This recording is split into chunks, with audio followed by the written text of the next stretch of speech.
Hey everybody, welcome back. This episode of the National Contemporary Orchestra's Repertoire Review focuses on a piece called the Concerto for Percussion and Orchestra, which was written in 2007 by Guinivan and received its premiere performance by the University of Southern California Thornton Symphony in 2008. Now, to make sure we're all on the same page, let's talk about that word concerto. Concerto is a piece written for a soloist and an ensemble. It can be any kind of ensemble you want and any kind of soloist you want. And the interesting thing is, a soloist doesn't necessarily mean one person in this respect. A soloist could be a saxophone quartet with an orchestra, or it could be, in this case, a percussionist with an orchestra. And the cool thing about it being a percussionist is percussion means a whole variety of instruments. And as we know, a percussion instrument is anything where, in order to make the sound, that instrument is struck, like a drum, like a bell, like a piano, where inside all the strings are hit by mallets. So technically that makes piano a percussion instrument. So this being a solo on a number of instruments, which really adds a really nice dimension and depth to the solo position here in this piece. Now, if you look on Eric's bio on his website, the very first sentence reads that his music has propulsive rhythmic layers, slowly shifting harmonic fields, shimmering orchestration, and a strong sense of drive. And I gotta tell you, I listened to this piece a couple of times before I actually read it, and I already had that feeling, but when I saw that that was the very first sentence of his bio, it really spoke to how he knows his music. The opening of this piece, the introduction, starts off with the orchestra playing, and sometimes that happens. Sometimes it's the soloist that starts, sometimes it's the orchestra. In this case, it's the latter. And it starts with these big, lush chords.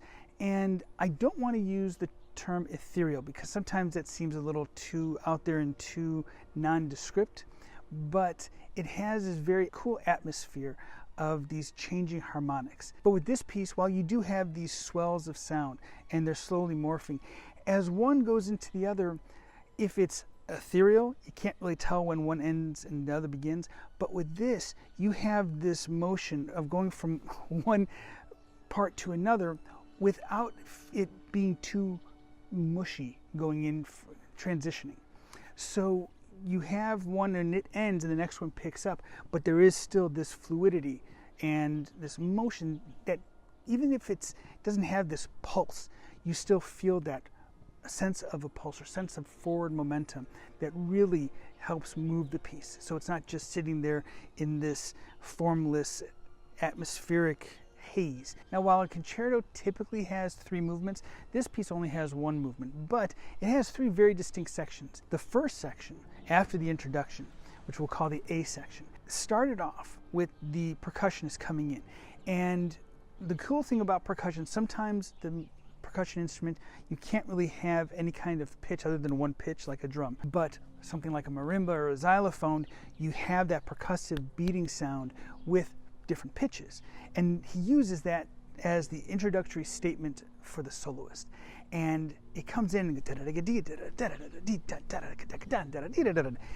really, really neat because it gives you this sense of pulse, like, ooh, here we go. Now we're going to really get into it. And the tempo really kicks up a notch, but not too much to where it's lost, but enough to tell you that there's more to come. This is not all that there is.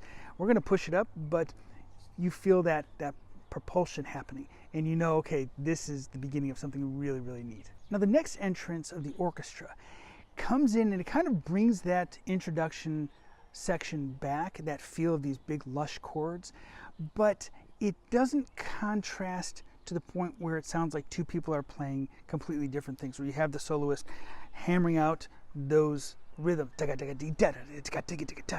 then this big lush orchestra happening behind it. They're not too far apart that they can't become this really cool dichotomy of sound happening right in front of you. Another cool factor about this is you don't know exactly if this is a fast section with slow-moving harmonics or slow-moving harmonics on a slow tempo with a percussionist who's just going really fast. There is this really cool thing happening that because they're working so well together, the orchestra kind of puts a little weight on the momentum of the percussionist. And so it's not totally off to the races yet. But at the same time, you don't have these chords just happening slowly.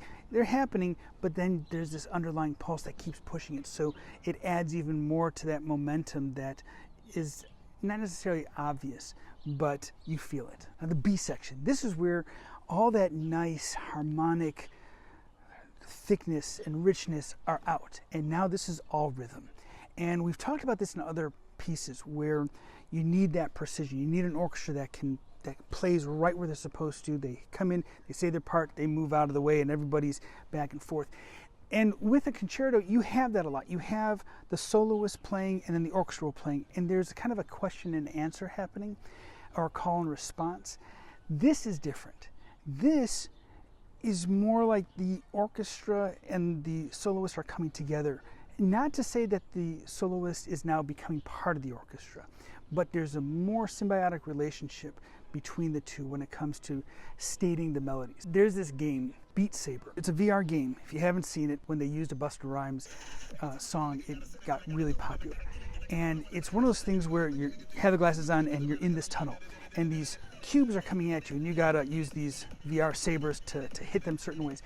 But the reason why I got this is because it feels like you're traveling on this rocket almost, but on, let's say, this train, and you're going through, and all these things are coming in, and then unlike other concertos where it will stop and then something else will happen, and then it'll go back again and back and forth, this is where the melody is happening in the soloist, and then the orchestra, whatever section of the orchestra, comes in and just keeps going with it. So it's really neat because you have this effect of seeing everything happening, and it just keeps going. But there's such fluidity and great writing, because you can tell he's thinking about how is the soloist going through, and where do these sections of the orchestra come in and pick up the melody, and there's just this beautiful, rich, shared statement of the melody that just happens throughout this section, and you just can't help but just enjoy the ride. Now we come back to the A section,